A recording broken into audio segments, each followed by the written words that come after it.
এসছি আসলে আমার ছেলের মেজর সিনহা ওর যে রায়টা হয়েছে ওটা দ্রুত কার্যকরিতার জন্য আমি এই অ্যাটর্নি জেনারেল সাহেবের সঙ্গে আমরা দেখা করেছি।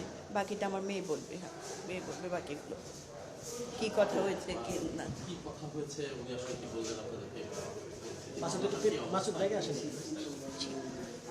আপনারা তো জানেন যে 2022 সালের 31শে জানুয়ারি এই কেসটার চাঞ্চল্যকর এই হত্যাকাণ্ড এই কেসটার ভার্ডিক্ট হয়েছিল। তো তখন থেকেও যদি হিসাব করি, আমি কিন্তু 5ই আগস্ট 2020-এ মামলাটা দায়ের করেছিলাম কক্সবাজার নিম্ন আদালতে। তারপরে ভার্ডিক্টটা হয়েছে 2022-এর 31শে জানুয়ারি। ওই সময় থেকে যদি আজকে অবধি 2 জানুয়ারি 2025 আমি কাউন্ট করি, প্রায় 1067 দিনের মতো পার হয়েছে।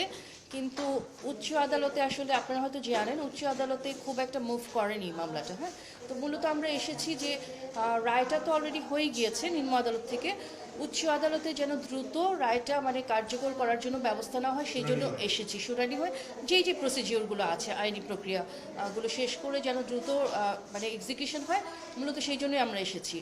আর আমরা আসলে অ্যাটর্নি জেনারেল স্যারের সাথে দেখা করেছি।